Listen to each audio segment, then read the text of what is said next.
Welcome back to another fun chapter, Chapter 3, Lecture 8. Vocabulary. Now, students, don't expect that once I teach this chapter, you know A to Z of vocabulary, you know A to Z of English, और आपको सभी कुछ आता है and you become experts. No. This chapter is just to introduce you to certain terms that exist in the vocabulary and which we do not know. We definitely use them in our day to day life, but हमें पता नहीं होता है कि इसको ये कहते हैं. So this is just basically to introduce you, to familiarize you with the words. That is it. It doesn't mean that once I teach this chapter, you know everything and you become an expert. Please remember this. Practice makes man perfect. Practice makes man perfect. ये क्या है? ये एक idiom है. जो आप saying या quote बोलते हो, उसे आप sophisticated language में क्या बोलते हो? Idioms. तो इसको idiom बोलते हैं. ये कहाँ से हमें पता चलता है? इस chapter से पता चलता है. So this is just to familiarize you with certain terms that are present in English language. Please practice them. आपको ये एक लेक्चर में सभी कुछ समझेगा या सभी कुछ आएगा ऐसे नहीं है. There are so many n number of words and n number of idioms, n number of phrases. It is impossible to teach you A to Z of phrases or A to Z of your idioms. आपको और आपका जो examiner है, he is also not going to expect, ICA is also not going to expect कि आपको सभी phrases आते हैं लाइफ में. It is just that they'll be testing how much you can make sense out of what is given in your question. क्या आप समझ सकते हो? क्या आप आपका अंदाज लगा के आंसर लिख सकते हो? This is going to be actually tested. So what do you mean by vocabulary? Vocabulary means the words which are used in a particular language. Ma'am क्या मराठी की vocabulary होती है, हिंदी की vocabulary होती है? Of course, every language has its own vocabulary, its own grammar, its own terms. हमें क्या पढ़ना है? हमें English language पढ़ना है, obviously, because that is our subject. Vocabulary is also known as word stock, lexicon or lexis. आपको vocabulary अपनी enhance क्यों करनी चाहिए? First, it helps understand others and to improve your reading skills. आप दूसरों को अच्छे तरीके से समझ सकते हो. Why? Because what they are trying to tell you, what they are expressing through their words, either spoken or written, you are able to understand them if you have a good vocabulary. आपके reading skills improve हो जाते हैं because if you do not know every word, आपको हमेशा रुक रुक के dictionary देखनी पड़ेगी. But once you know many words, आपका रीडिंग फास्ट हो जाता है. Next, it helps express clearly. You are able to express yourself clearly through more words, better language. You know whether it is a positive connotation, you know whether it is a negative connotation. दूसरे person को कैसे लगेगा, वो कैसे interpret करने वाला है, क्या वो positively लेने वाला है, क्या वो negatively लेने वाला है. How are you going to understand all this? You are going to understand all this only when you have a knowledge of vocabulary. Next, it boosts the ideas and helps us think logically. आपको ऐसी जरूरत नहीं पड़ेगी कि first you frame a sentence in Marathi or in Hindi and then you speak in English. ये जरूरत नहीं पड़ेगी अगर आप fluent हो आपके vocabulary में. The more number of words that you know, you do not need to frame in your mind before in another language and then try to translate into English. ये आपको करने की जरूरत नहीं पड़ेगी.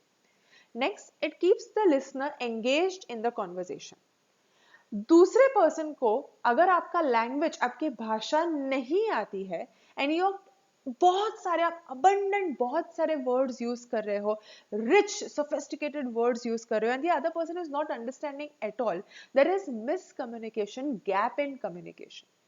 So suppose if I am speaking completely in pure English and if you do not understand a word out of it, इसका क्या मतलब होता है? इसका मतलब है कि your vocabulary is not strong enough, your study in the language is not strong enough, because of which you're not able to understand, you're not able to grasp what I'm trying to tell you.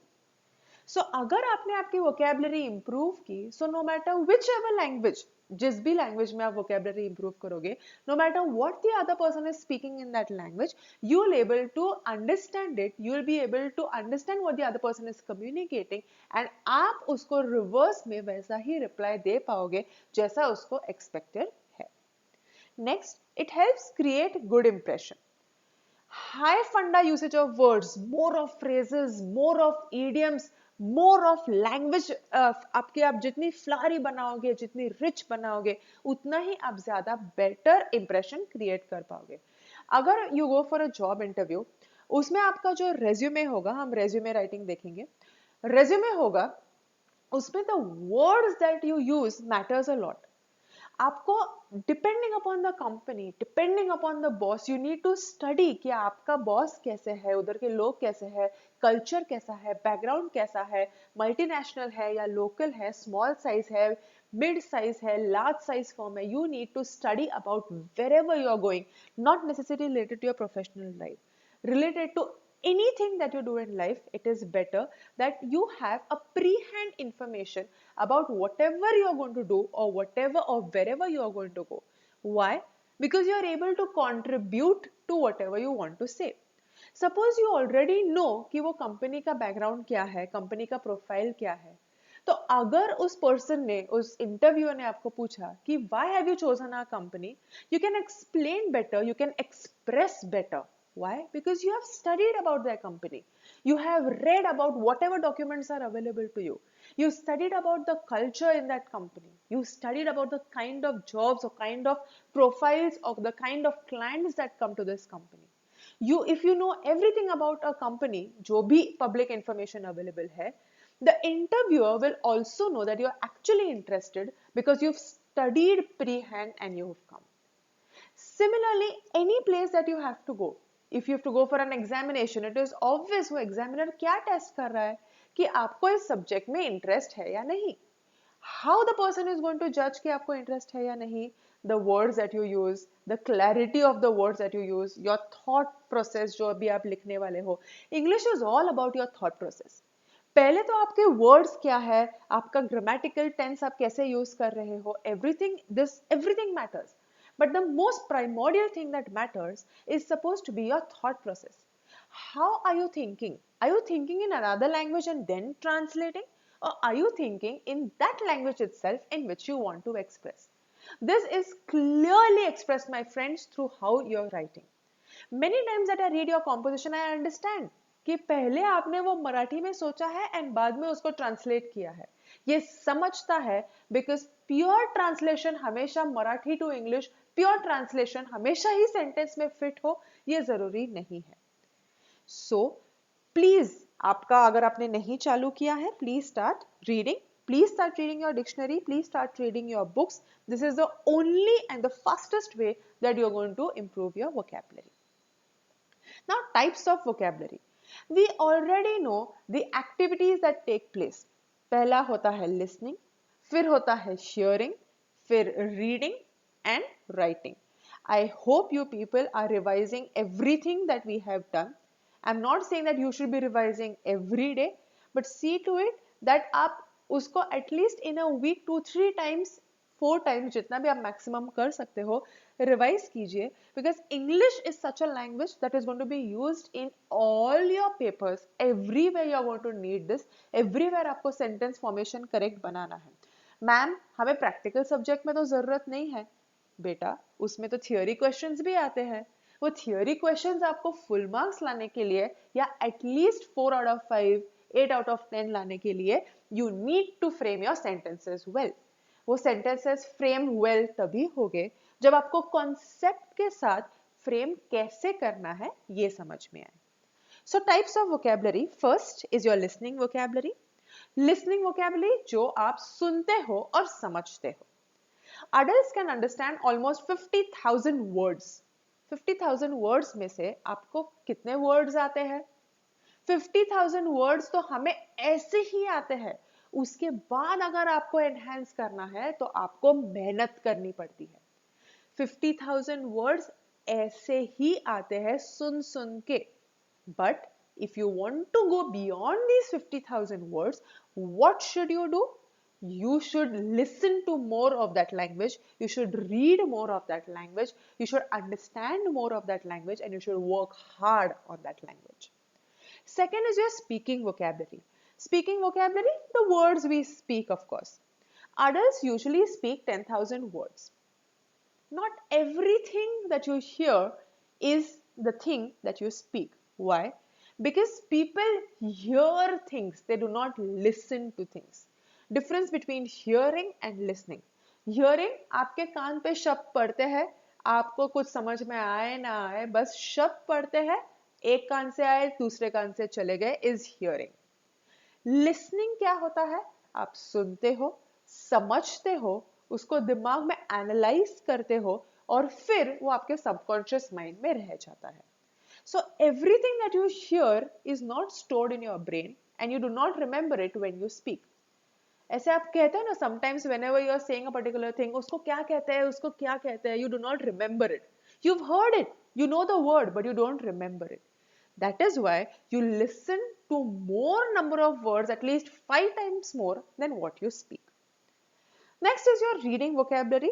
The things that you read, आप जब पढ़ते हो तो आप क्या समझते हो is supposed to be your reading vocabulary. Vocabulary grows with reading. Of course, this is a proven fact. जितना आप वो language पढ़ोगे, जितना आप English books पढ़ोगे, उतना आपका English अच्छा होने वाला है. आपका pronunciation हो या आपका word का meaning हो, of course it is going to improve. आपका idioms क्या होता है, इसका knowledge, the way the structure has been formed, किस word को आप कहाँ पे अगर लेके गए तो कैसा meaning होता है, this you understand only when you start reading. Next is your writing vocabulary. Words used when writing to express oneself. आप जो सुनते हो, आप जो बोलते हो, आप जो रीड करते हो और आप जो लिखते हो, उसमें जमीन आसमान का फर्क है. When I am giving a lecture to you, you are either hearing or either you are listening. आप hearing कब करते हो? सिर्फ मेरी बड़बड़ सुनते हो, कुछ समझते नहीं हो, हाँ हाँ हाँ lecture खत्म हो गया, over. That is supposed to be hearing. Listening क्या होता है? Whatever I am saying, it is reaching to your heart and mind. You are understanding it, analyzing it, interpreting it, and you are storing it in your subconscious mind. That is actually listening. So you listen to what I say. उसमें से आप, मैं जितना words use करती हूँ, उसमें से आप कुछ वर्ड्स स्पीक करते हो, उसमें से भी कम आप रीड करते हो, और राइटिंग का तो पूछो ही मत. तो राइटिंग अगर आपको इंप्रूव करना है, आपको पहले 3 फैक्टर्स इंप्रूव करने हैं. I have already told you how to do it. Start reading, start speaking. आपके दोस्तों के साथ if you start speaking in English, your friend is going to improve you. Let them laugh, no problem. But at least you're not going to be a joke in front of your colleagues. In your professional life, कोई आप पे हंसेगा नहीं. Friends are for our benefit. अगर उन्होंने कुछ कहा, don't take it to your heart. Taking to your heart, ये क्या होता है? दिल को नहीं लगाना. ये क्या होता है? Idiom होता है. Idiom मतलब क्या? Idiom मतलब हम अभी देखने वाले हैं. So, pronunciation affects what we write. आप जैसा वर्ड प्रोनाउंस करते हो वैसे आप लिखते हो. That is why your pronunciation has to be perfect. अगर आपने एक वर्ड गलत प्रोनाउंस किया, आप उसको वैसे ही पेपर में लिखने वाले हो और अंडा 0 शून्य मार्क्स मिलने वाले हैं. So when you are going to listen, see to it कि आप प्रोनाउंसिएशन रिमेंबर करो. आप जब बोलोगे तो प्रोनाउंसिएशन आपका करेक्ट होना चाहिए. आप जब रीड करते हो तो आपका ऑटोमेटिकली सब इंप्रूव होने वाला है. And utilize everything that you have studied while writing. Writing का कंटाळा नहीं होना चाहिए आपको. You should not get bored of it. आपको रोज, I hope that till today you are writing at least 1 page, and if you are clever enough you must be writing more than 1 page, may be 2 pages or 3 pages. If you are doing that, you are actually going on the right track. Yes. So types of vocabularies, just a second. Yes. So types of vocabularies: listening, speaking, reading, and writing. Listening and reading is receptive vocabulary. Why receptive?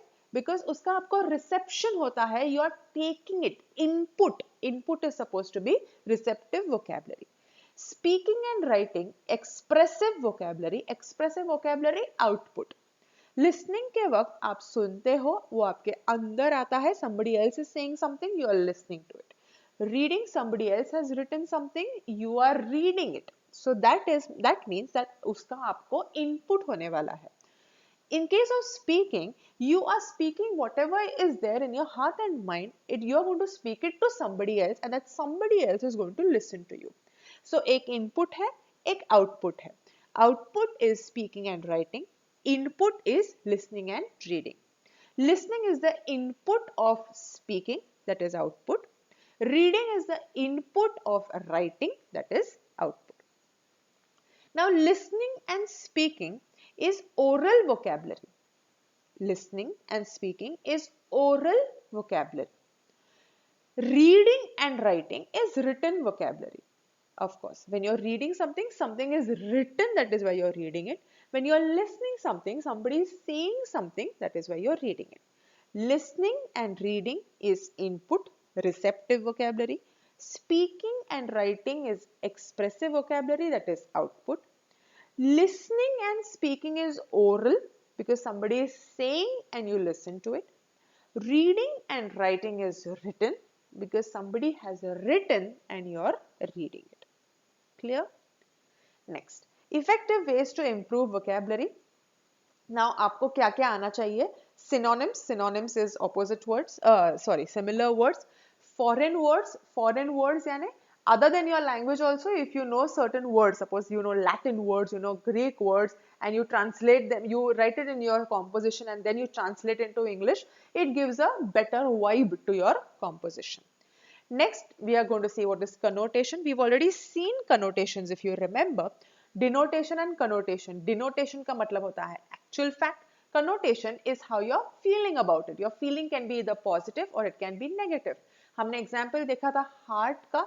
Heart का हम positive क्या लेते हैं? Love. हम उसका negative क्या लेते हैं? It is a red color, so हम negative क्या लेंगे? उसका anger लेंगे या hatred लेंगे, whatever. So however a person is seeing a particular thing, if he is going to feel positive about it, वो positive connotation होता है. If he feels negative about it, वो negative connotation होता है.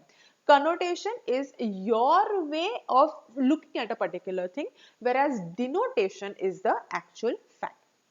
Antonyms मतलब opposite words. Synonyms मतलब similar words. Collocations के बारे में हम देखने वाले हैं. Collocations and idioms, इसका मैंने आपको last practice exercises में already introduction दिया हुआ था. So I know that you've used Google, but if you use Google, it is all right. But I hope that you stored it in your subconscious mind somewhere.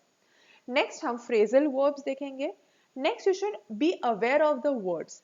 आप जो word लिखना चाहते हो, क्या वो दूसरे पर्सन को पॉजिटिव इंटरप्रेट होगा या नेगेटिव इंटरप्रेट होगा, ये सोच के आपको वर्ड यूटिलाइज करना है.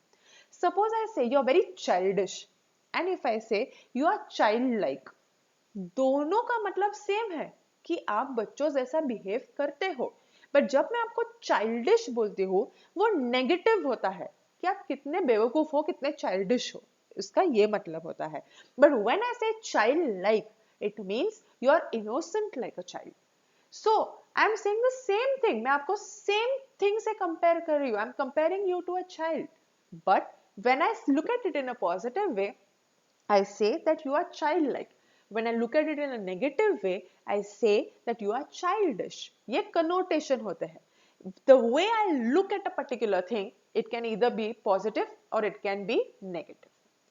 Be aware of words. आपको words कहाँ कैसे utilize करने हैं, you should know it. Read voraciously. मतलब आप इतना ज़्यादा read करो कि आपको reading का addiction हो जाए. Use a dictionary. This is nothing new. We already know it. Maintain a journal. Maintain a journal. किसका journal? आज मैंने सुबह उठ के breakfast किया नहीं. Maintain a journal of whatever new things that you learn. Because if you write a particular thing, you subconsciously try to remember that particular thing. So maintain a journal of the new things that you have learned. हमने ऐसे चालू किया था कि English के last में हमने short forms लिखे हुए थे, एब्रीविएशंस लिखे हुए थे.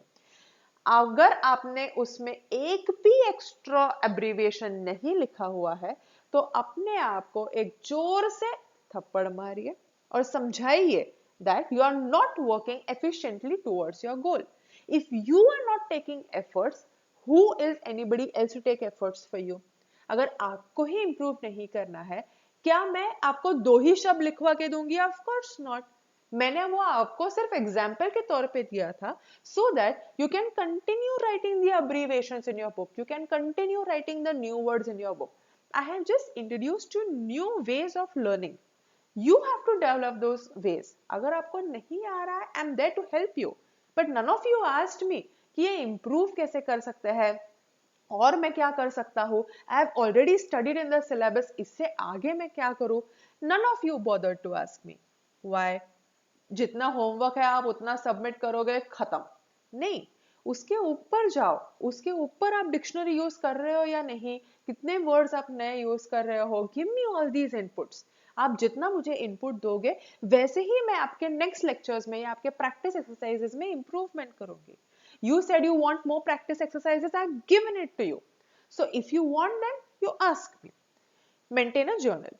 Next, use new words. Instead of using the same घिसा पीटा words, आपको आपके vocabulary में, dictionary में new words add करने हैं and then you need to replace them. Engage in conversations. The more you speak about whatever you have heard, the more you're going to get into an enhanced vocabulary space. Study new words regularly. Yes. Go back to the roots. ये word कहाँ से आया है, इसका origin क्या है, अभी आपके लिए वो समय नहीं है. But still, basically आपको improve करना है. अगर आपको किसी को बोलना है कि how to improve vocabulary, तो basically ये word form कैसे हुआ, इसका actual मतलब क्या है, ये आपको पता होना चाहिए. Attempt word puzzles and play word games. This I suggest you to do every day, every single day. Online आपको English puzzles, English games, English word games ऐसे बहुत सारे मिलेंगे. So please solve all of them. All of them मतलब सभी को छोड़ के यही नहीं करना है आपको. At least one exercise daily. So it is going to be fun element for you. ज़्यादा time नहीं spend करना है. I am not saying कि आपको continuously screen ही देखना है. No. So that is why आप एक puzzle solve करो and that is it. But it is going to be a fun element. You are going to add up new things in your dictionary. Ma'am इतने सारे words हैं, मुझे 2 महीने में कैसे आएंगे, 1 महीने में कैसे आएंगे? It's okay. ICI doesn't expect you to know all the words. ICI just expects you to show your efforts that you are trying to study all the words. That is it. Synonyms and antonyms. Synonyms मतलब similar words. Antonyms मतलब opposite words या notionally opposite words. Not everything is actually opposite. We have termed it as opposite. Now, antonyms can be divided in 3 parts. First is graded, then is complementary, and then is relational. Graded का मतलब dark, darker, darkest, small, smaller, smallest, tall, taller, tallest. तो tall का opposite क्या है? Short.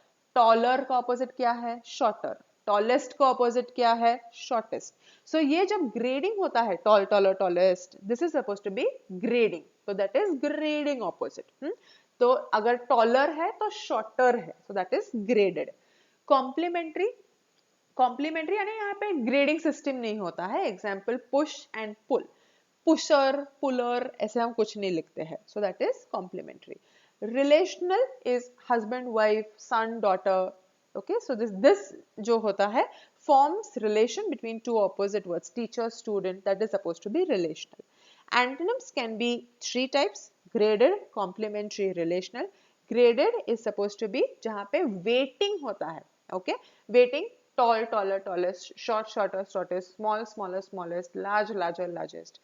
Complementary जहां पे grading system नहीं होता है. रिलेशनल जहां पे दोनों वर्ड्स, दोनों ऑपोजिट वर्ड्स के बीच में कोई रिलेशन फॉर्म होता है. अगर वो रिलेशन नहीं होगा तो उसको ऑपोजिट नहीं होगा. फॉर एग्जाम्पल, स्टूडेंट का ऑपोजिट कुछ नहीं हो सकता other than a teacher. Why? Because they formed a relation. Wife का ऑपोजिट कुछ नहीं हो सकता other than a husband. Right? Husband का opposite is nothing else other than a wife. So this is supposed to be relational. Doctor, patient. Yes. Give the antonyms of the following. इन शब्दों का आपको opposite देना है.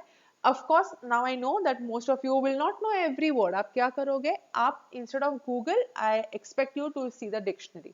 तो पहले ये आपको solve करना है. इस लेक्चर में मैंने ऑलरेडी आपको सोल्यूशन दिया हुआ है. सोल्यूशन देख के आपको नहीं सॉल्व करना है. ऑब्वियसली आपको पहले सॉल्व करके सोल्यूशन देखना है. Give the synonyms of the following, synonyms यानी सिमिलर वर्ड्स देने हैं आपको, and anything knew that you learn, आप डिक्शनरी, आप जर्नल मेंटेन करते जाओ. In the end, you'll realize that you've written about 1000 or 2000 words. You may not remember everything, it is okay, but at least आपका vocabulary जितना था उससे at least 10 या 20 times ज़्यादा बेहतर होने वाला है. Solution आपको दिया हुआ है. Next is supposed to be connotation. Connotation we already know, the suggesting of a meaning by a word apart from the thing it explicitly names or describes. ये complicated जो sentence लिखा है, इसका मतलब क्या है कि आप एक particular thing को कैसे interpret करते हो. A particular thing means something else, but you can interpret it in different ways. Example, red is a color. तो रेड को आप पॉजिटिवली लव साइन में देखते हो, नेगेटिवली डेंजर साइन में देखते हो. वैसे ही there is a neutral word, वो न्यूट्रल वर्ड को आप नेगेटिवली भी बोल सकते हो, पॉजिटिवली भी बोल सकते हो. जैसे हमने चाइल्डिश और चाइल्ड लाइक बोला है. पहला है questioning, a particular thing is or a particular person is always questioning, तो आप उसको नेगेटिव कैसे बोलते हो, ये तो बहुत नोजी पर्सन है. मतलब क्या, ये हमेशा सवाल पूछता है. But in a positive way, how are you going to say it? This person is very interested. Why? Because he's asking a lot of questions. तो वैसे ही यूज को आप नेगेटिवली कैसे बोल सकते हो, एक्सप्लॉयटेशन, कि मैं किसी से काम बहुत ज्यादा करवाती हूँ तो मैं उसको एक्सप्लॉयटेशन करवाती हूँ. बट अगर मुझे इसे पॉजिटिवली बोलना है तो मैंने उसको एम्प्लॉयमेंट दिया हुआ है. डिफरेंट को negatively is peculiar, positively is unique. This is only some of the words that I have given you. आपके मॉड्यूल में भी आपको बहुत लंबी लिस्ट दी हुई है related to connotation, synonyms, antonyms, phrasal verbs, collocation, सबके बारे में. तो everything you try to remember everything, but if it is not possible it is okay. वही क्वेश्चंस आने वाले हैं आपको एग्जाम में, ऐसे नहीं है. You are going to get many different words from anywhere random place possible. So it is just that कि आपको कैसे इंटरप्रेट करना चाहिए, कौन सा वर्ड एक्चुअली क्या मीन करता है, इतना थोड़ा सा आपको अंदाजा आ गया, you will be able to solve your paper. And ऐसे नहीं है कि आपको 50 मार्क का पूरा आउट ऑफ सिलेबस ही देने वाले हैं. Of course they are going to give you letter writing, they are going to give you composition, they are going to give you communication chapter में से बहुत कुछ ऐसे जो चैप्टर्स है जिसमें से डायरेक्टली आपको ये समझना है, कंसेप्ट वाइज है और वही लिखना है. वहां पे आपको एक मार्क भी नहीं छोड़ना है. You need to get that perfect, because इसमें कुछ ऐसे गलत ही नहीं जा सकता. ऐसे नहीं है कि आपको समझ में नहीं आया है.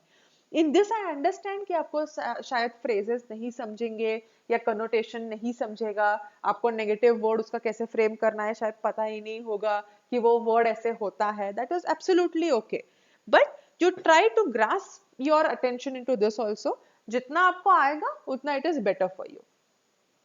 Exercise, state whether the connotation is positive, neutral or negative. Now childlike, youthful, childish और young, इन चारों वर्ड्स में से आपको क्या नेगेटिव लगता है, क्या न्यूट्रल लगता है, क्या पॉजिटिव लगता है, ये आपको लिखना है. उसका सोल्यूशन दिया हुआ है, आप बाद में देख सकते हो.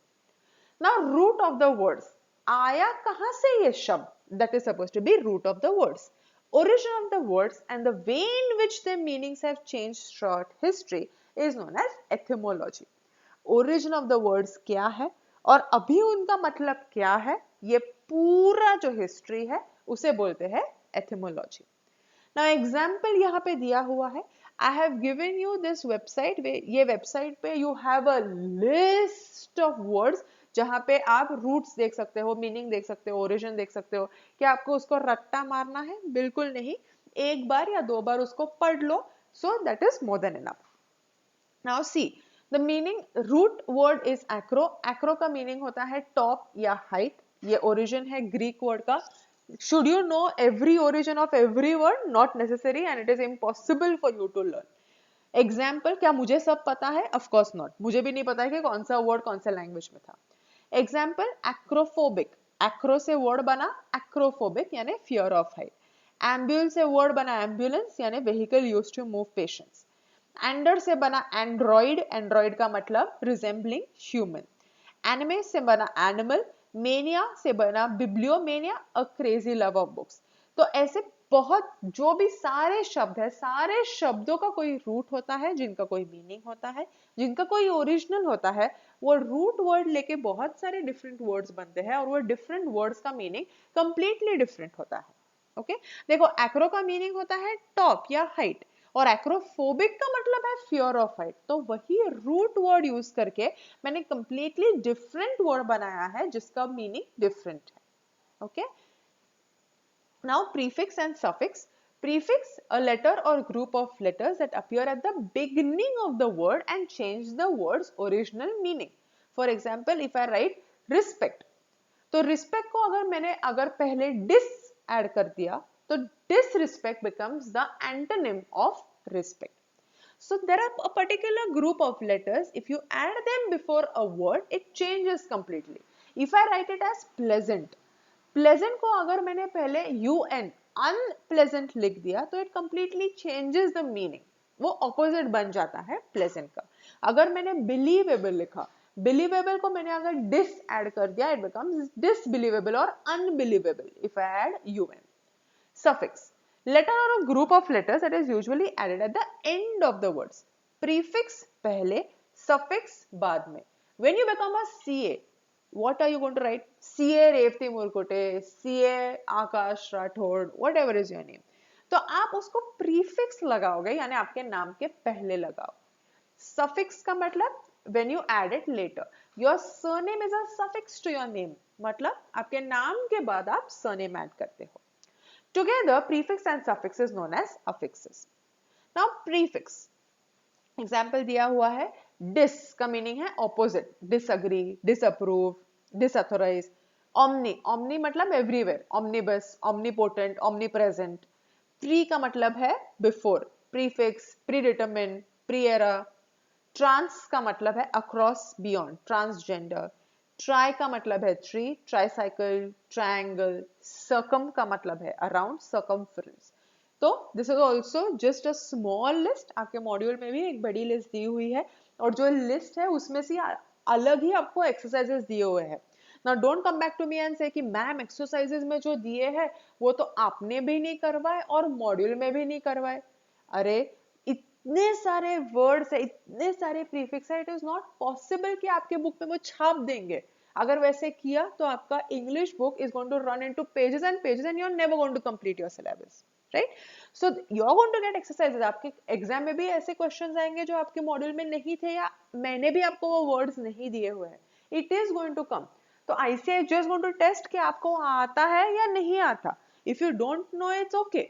यहाँ पे आपको नेगेटिव मार्किंग है क्या? नहीं है, क्योंकि आपको लिखना है, सब्जेक्टिव पेपर है, तो no problem. Next, suffix.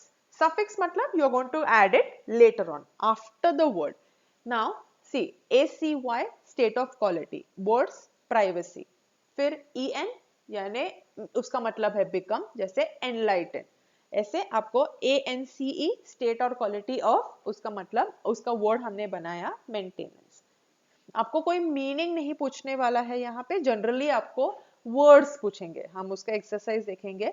Exercise, complete the sentences by writing the correct prefix. आपको इनमें से यूज करना है dish, in, mis, re, un, under. I just can't believe it, this story is. तो आप क्या लिखोगे? डिसबिलीवेबल, इनबिलीवेबल, मिसबिलीवेबल, रीबिलीवेबल, अनबिलीवेबल या underbelievable. So out of this you are going to fill in the blanks. Solution है. फिर complete the root words with the correct suffix to make an adjective. तो danger को आप क्या ऐड करोगे ताकि वो एडजेक्टिव बन जाए? एडजेक्टिव मतलब descriptive word. Example I will give you.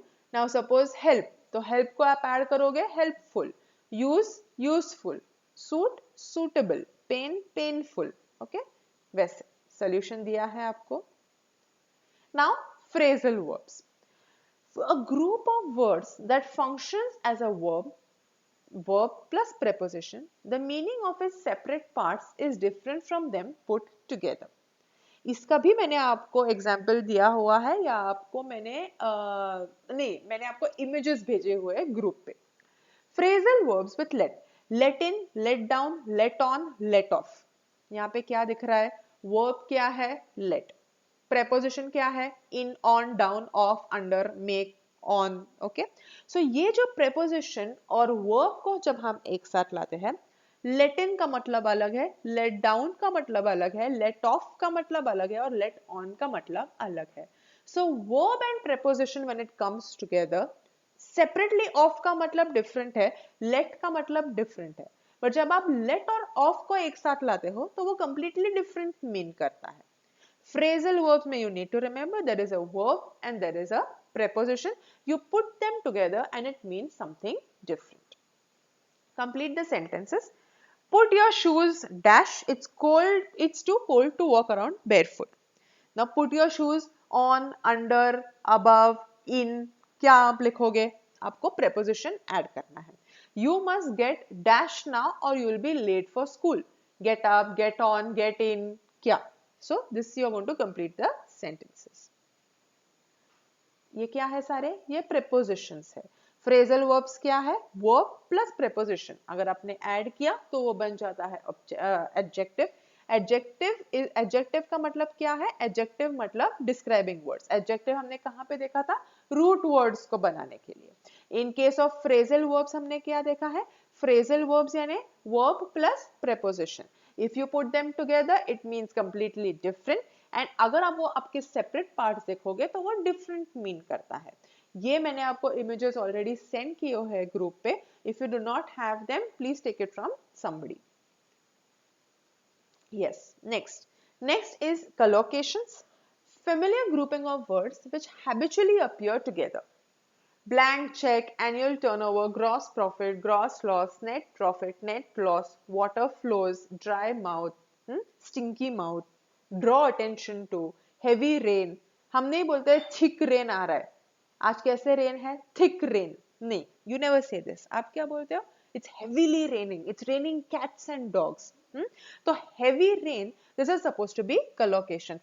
Two words that generally come together वो habit है that appear together. Now example देखिए, high temperature या low temperature. You don't say tall temperature, short temperature, right? You have an experience. You do not make an experience. You make a memory, but you have an experience. Heavy rain, आप thick rain नहीं बोलते हो, thin rain, thick rain, नहीं. It was heavily raining. So this is collocation. Now choose suitable words in the blank spaces. I don't think we should dash a decision yet. We should wait. तो decision के पहले आप क्या बोलते हो? Make a decision. Could you dash me a favor? Do me a favor. Our personal assistant is leaving next month. She is dash a baby. She is expecting a baby. I hope you dash your promises. I hope you fulfill your promises or keep your promises. The words that come together is all about collocations. Solution दिया है मैंने आपको. Now idioms. It is an expression that means some different together than its literal meaning. अभी मैंने आपको example दिया था. It's raining heavily. ये आप normal बोलोगे. It is raining heavily. तो raining heavily ये जो two words है ये collocation है because generally raining heavily या it is thundering ऐसे आप बोलोगे, ठीक है? But जब आप बोलोगे it is raining cats and dogs, तो ये cats and dogs क्या है जो आप normal language में saying बोलते हो कि this is a phrase, this is a saying, तो ये क्या है? ये idiom है. It is raining cats and dogs का मतलब क्या है? It is raining heavily. Beat around the bush का मतलब क्या है? Going around the major point या the main point, you are revolving around the main point, but you are not going to the main point, that is beating around the bush. Kit and kin. Kit and kin मतलब क्या? Your relatives. A square meal मतलब your complete meal. Okay? Whole 9 yards यानी completely covered. Tip of an iceberg. Tip of an iceberg. Iceberg को आप जब देखोगे, जब Titanic sink हुआ था, you can only see a part of the iceberg above the ocean, but actually beneath वो major या substantial portion होता है. So tip of iceberg यानी क्या? It is a small portion of the whole thing. Now be all ears, face the music, cold reception. Cold reception मतलब क्या? An unwelcome approach that you get from somebody. Hard nut to crack. Hard nut to crack मतलब क्या? A difficult person. Easily आप उसको please नहीं कर सकते हो. So this is supposed to be idiom. आपको idioms दिए हुए हैं, आपको idioms का मतलब बोलना है। idioms का मतलब I suggest one thing, try पहले आप विदाउट सीइंग आप ट्राई करो कि ये क्या हो सकता है, अंदाजा लगाओ, फेंको कुछ भी, अंदाजा लगाओ, फिर चेक करो। Once you do that you at least know how to start interpreting. आप एग्जाम में भी अंदाजा लिखोगे, कुछ तो लिखो, ऐसे नहीं है कि ब्लैंक छोड़ के आओ। बिकॉज जहां पे आपको जिस भी सब्जेक्ट में नेगेटिव मार्किंग नहीं है, please right something. But when I say write something, I do not mean write stupidity or write extremely foolish things. I mean at least related to the topic कुछ आप लिखो उसमें से, at least 1 or 2 marks you get. Negative marking नहीं है तो कुछ तो लिख के आओ. But it doesn't mean that you spend half an hour in writing those कुछ तो which you are not sure of. So once you finish your paper, इसलिए आपको writing speed बनाना है. Once you finish your paper, you need to see, आपको पहला पूरा paper revise करना है. फिर आप जो कुछ भी नहीं लिखा हुआ है उसके ऊपर सोचने के लिए आपको समय चाहिए. वो लिखने के बाद वापस से एक बार आपको चेक करना है question paper, question number, answer number सब बराबर लिखा है या नहीं, कुछ छोड़ा है या नहीं. अगर आपने एक ब्लैंक पेज छोड़ा है, you need to cut that page by mistake. If you leave a page blank, see to it that you cut the page and नीचे आप PTO मतलब प्लीज टर्न ओवर ऐसे लिख के रखो. If you do not do that, अगर बीच में मुझे ब्लैंक पेज दिखा तो आपका एग्जामिनर अज्यूम कर लेगा कि आपका पेपर खत्म हो चुका है और वो आगे चेक नहीं करेगा. He has so many papers to check. It is not possible कि वो हर एक सब देखते बैठे कि अरे कुछ छूटा बेटा नहीं. It's okay. It is up to you to see कि आप आपके एग्जामिनर को प्रॉपर प्योर प्रेजेंटेशन दे. If you leave a page blank, please cut it out. Cut it out मतलब scratch नहीं करना है, one single diagonal line draw करनी है and नीचे PTO that is please turn over लिखना है. आपको solution दिया हुआ है. You are going to see the solution after you analyze, after you interpret on your own. Homework आपको word games, puzzles, vocabulary quizzes online solve करने हैं. ज्यादा समय इसमें नहीं बिताना है. One quiz per day is more than enough. Dictionary आपको एवरीडे रीड करनी है. You have to explain the process of communication and barriers to communication. This will be easy for you to do if you have actually revised the number of times that I have asked you to revise. Now somebody asked me कि ma'am मुझे schedule बना के दो आपके like studies का. So what I suggest to you, I am no one to tell you कि आपको 7:30 को करना है या 8 o'clock को करना है या 10:30 को करना है. I am just no one. आपको आपका शेड्यूल बनाना है. I can just tell you कि आपको every single day 2 theory subjects, 2 practical subjects इतना cover करना है. 2 theory, 2 practical every day. Compulsory in the week आपको सारे subjects को हाथ लगाना है. You should not go out of touch on any subject in any week, in any damn week, okay? आपके exam तक. और आप जब आपका शेड्यूल बनाओगे, आपको आगे से लेके पीछे बनाना है. मतलब क्या, the day of your exam, उसके 2 दिन पहले या 3 दिन पहले आप कंप्लीटली रिवीजन करोगे. उसके पहले आप क्या करोगे, उसके पहले आप क्या करोगे, ऐसे आपको शेड्यूल बनाना है टिल टुडे. आपको रिवर्स में शेड्यूल बनाना है, आज से लेके आगे तक नहीं, आगे से लेके पीछे तक.